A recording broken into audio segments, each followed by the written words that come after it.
Bonjour à tous, vous le savez déjà, on a déjà parlé sur la chaîne, j'adore la série Final Fantasy.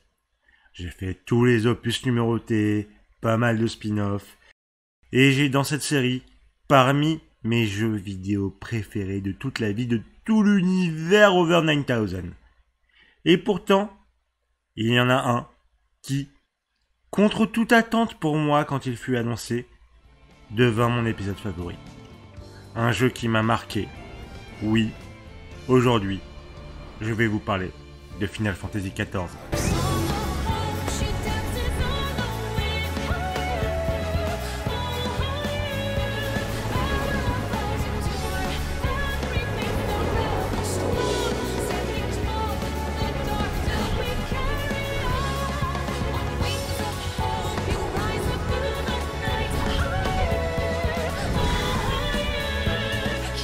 I knew it. This star still has secrets to tell. Take care, my friend. Avez-vous déjà entendu parler du MMORPG Final Fantasy XIV, acclamé par la critique, qui possède une version d'essai gratuite qui comprend la totalité de A Realm Reborn, ainsi que des extensions plusieurs fois récompensées Heavensward et Stormblood, et ce, sans limite de temps de jeu? Oui, je m'entraîne pour l'OPSP, peut-être un jour, Inch'Allah. Plus sérieusement, FF14 est effectivement un MMO, le deuxième de la série après Final Fantasy XI.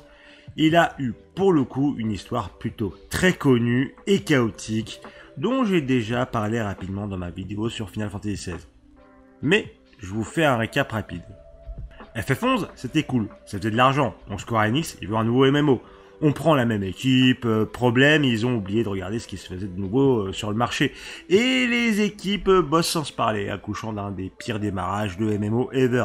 C'est la merde, Square a besoin d'un sauveur, et sauveur ils auront avec Naoki Yoshida, aussi connu sous le nom de Yoshipi, qui va sauver tout ça et amener FF14 en référence de rédemption dans le monde du jeu vidéo. Si vous voulez en savoir plus, je ne saurais que trop vous conseiller le documentaire de NoClip sur le sujet ou la vidéo de Nostalgique. C'est vraiment très intéressant, mais ce n'est pas le sujet de la vidéo d'aujourd'hui, mais il fallait en parler un peu quand même. Bon, il faut aussi passer par la présentation du gameplay. Dans la FF14, c'est du MMO classique. Tab-based, comme on dit dans le milieu, c'est-à-dire que vous auto-ciblez vos ennemis avec la touche tab du clavier ou une autre touche, ou même à la manette d'ailleurs, hein, il faut savoir que ça se joue aussi excellemment bien dans les deux cas. Puis bon, vous tapez les monstres dans l'open world ou bien plus souvent dans des instances comme des donjons et des raids avec d'autres joueurs, ou même seul avec des bots pour certains cas, pour permettre aux joueurs voulant une expérience solo de vivre leur meilleure vie solitaire. Puis bon, vous équipez une arme, ce qui vous donne un job, compris dans la sainte trinité du tank heal DPS, vous vivez votre meilleure vie, ou alors vous jouez un putain de mage blanc, la lafelle du démon.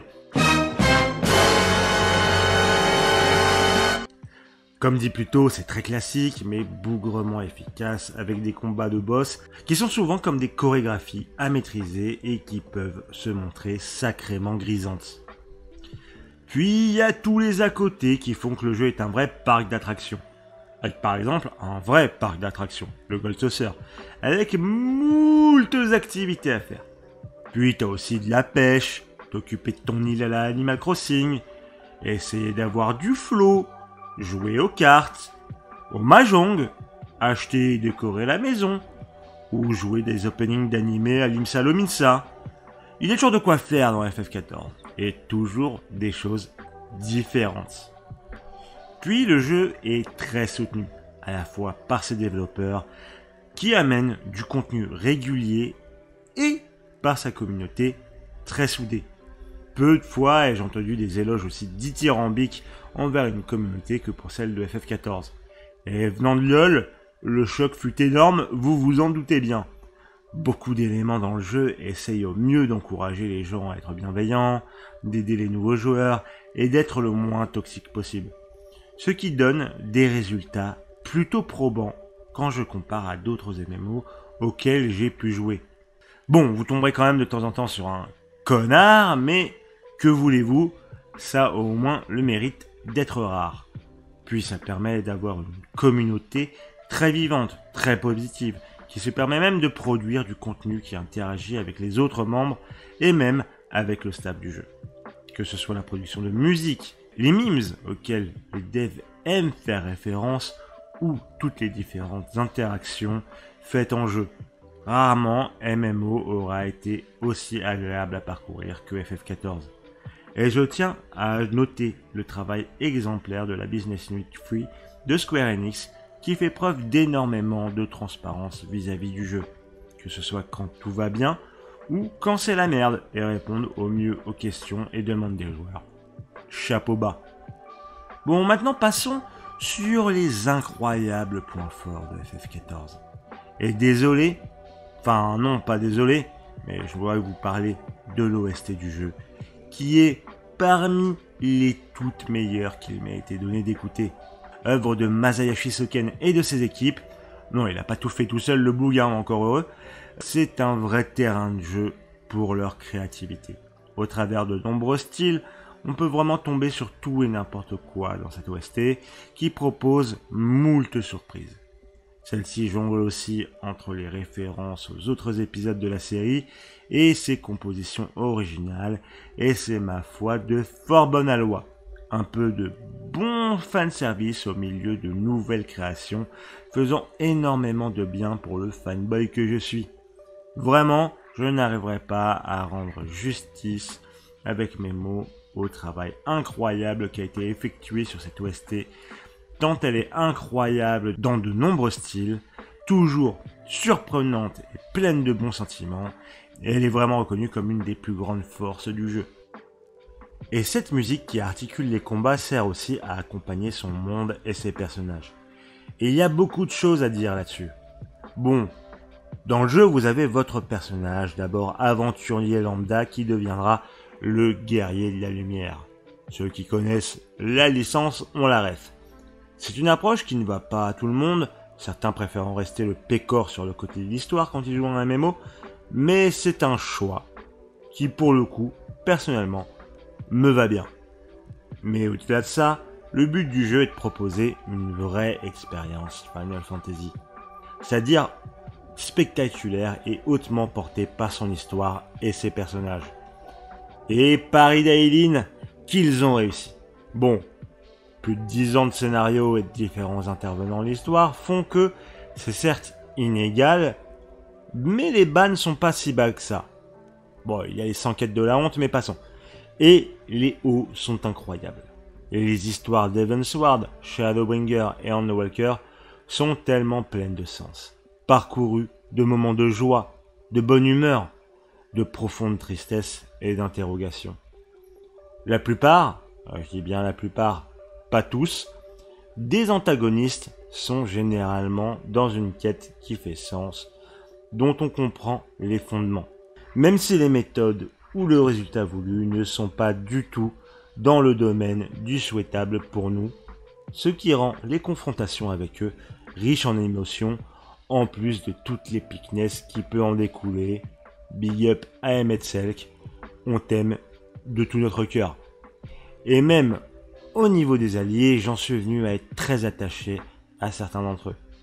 Des compagnons d'aventure, des frères d'armes, de francs amis. C'est comme ça que je vois Estinien ou Ishtola maintenant, et que j'ai hâte de les retrouver à chaque avancement de l'histoire. Car chacun a ses convictions, ses moments de gênance, ses doutes, ses arcs narratifs, qui se mêlent parfaitement à l'histoire globale, et à notre histoire en tant que joueur, dans ce monde d'Eorzea que j'ai hâte de voir continuer d'évoluer pour au moins la prochaine décennie. Final Fantasy XIV est une anomalie sur le marché du jeu vidéo. Un MMO qui s'est foiré, mais est revenu d'entre les morts pour briller de mille feux, sans perdre de son feu sacré au fil des années. Restant toujours au top grâce à un travail exemplaire de ses développeurs et à l'investissement de sa communauté incroyable, le jeu peut parfois faire des erreurs. Mais ces deux corps arrivent toujours à communiquer pour aller vers le mieux. Et son travail artistique, de par sa musique, son histoire, ses personnages, n'est pas en reste.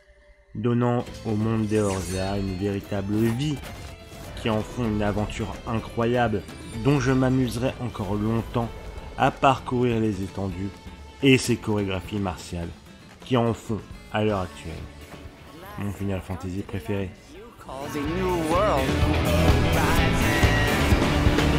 My home. Total.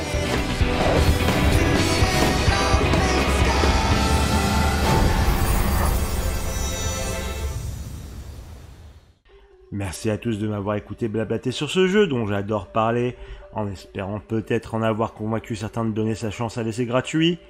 Coucou Square Enix. En tout cas, n'hésitez pas à passer sur la chaîne Twitch, on y joue régulièrement et aussi à d'autres jeux. Puis le pouce bleu, le commentaire, les réseaux, vous connaissez, ça me fera super plaisir. On se retrouve bientôt pour une prochaine vidéo. A plus.